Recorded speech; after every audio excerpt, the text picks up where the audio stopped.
Assalamualaikum warahmatullahi wabarakatuh. Perkenalkan, kami dari kelompok 6 yang terdiri dari Muhammad Rifki Arafif, Nurjana, Ari Surya Andika, dan Andi Alpian Maulana Asis yang akan membawakan sebuah materi mengenai bentuk pendidikan kejuruan di Singapura.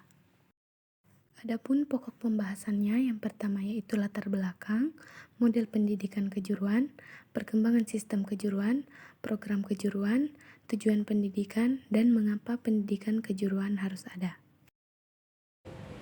Latar belakang pendidikan kejuruan di Singapura.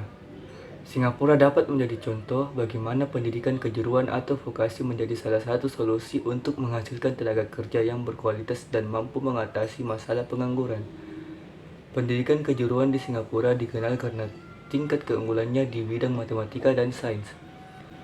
Pendidikan kejuruan di Singapura dikonsolidasikan di bawah Institute of Technical Education atau ITA. ITA didirikan sebagai lembaga pendidikan pasca sekolah menengah pada tahun 1992 dan berada di bawah Kementerian Pendidikan. Menurut literaturnya, ITA memainkan peran penting dalam melayani siswa yang cenderung teknis dan berusaha untuk melengkapi sistem pendidikan yang lebih luas. Model pendidikan di Singapura dari umur 6 tahun, yaitu siswa masuk SD dengan masa belajar selama 10 sampai 11 tahun, kemudian melanjutkan pendidikan sekolah menengah selama 4 sampai 5 tahun. Selanjutnya, pelajar bisa memilih 2 jalur pembelajaran, kejuruan politeknik, perguruan tinggi junior, agar bisa sampai pada tingkat universitas. Dalam model pembelajarannya, Singapura tidak lepas dari hal-hal positif seperti berikut. Yang pertama yaitu pendidikan adalah ekosistem. Yang kedua yaitu kurikulum sekolah dengan keterampilan pemecahan masalah. Yang ketiga, budaya kondusif. Yang keempat, model pembelajaran akuntabel. Yang kelima yaitu kurikulum nasional yang tepat target. Perkembangan sistem kejuruan.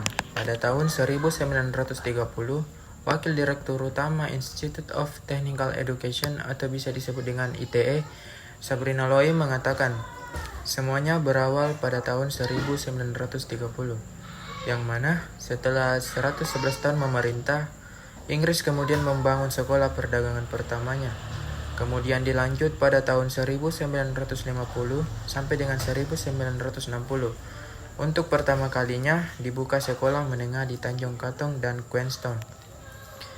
Makin banyaknya peminat yang ingin masuk sekolah kejuruan tersebut membuat pemerintah Singapura pada tahun 1960-an menambah jumlah sekolah kejuruan, dan pada tahun 1970 terdapat 10 kampus pendidikan kejuruan atau Industry Training Board atau bisa disebut dengan ITB. 1979 dibentuk Vocation and Industry Training Board atau bisa juga disebut dengan VITB atau Lembaga Pendidikan Vokasi dan Pelatihan Industri yang merupakan peleburan dari ITB, dan Lembaga Pendidikan Kejuruan bagi Orang Dewasa atau AEB. Pada tahun 1992,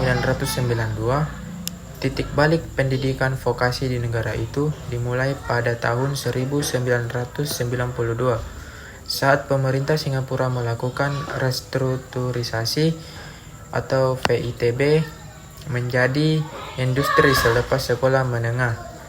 Institusi itu kemudian dinamakan Institute of Technical Education atau ITE, atau bisa disebut juga Institut Pendidikan Keteknikan.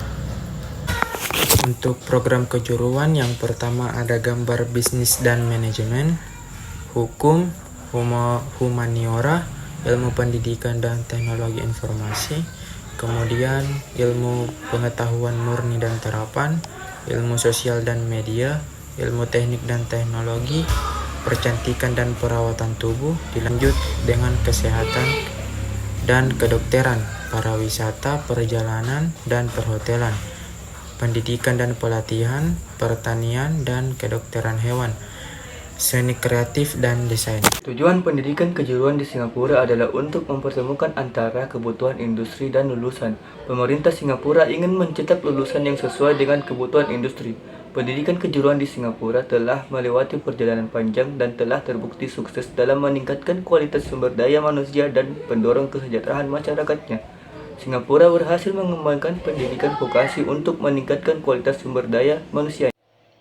Mengapa harus ada pendidikan kejuruan? Pendidikan kejuruan di Singapura harus ada untuk memenuhi kebutuhan industri dan meningkatkan kualitas sumber daya manusia. Singapura telah berhasil mengembangkan pendidikan vokasi untuk meningkatkan kualitas sumber daya manusianya dan mencetak lulusan yang sesuai dengan kebutuhan industri. Pemerintah Singapura telah memainkan peran sentral dalam pembangunan ekonomi negara dengan memperhatikan pendidikan sebagai bagian dari pembangunan ekonomi.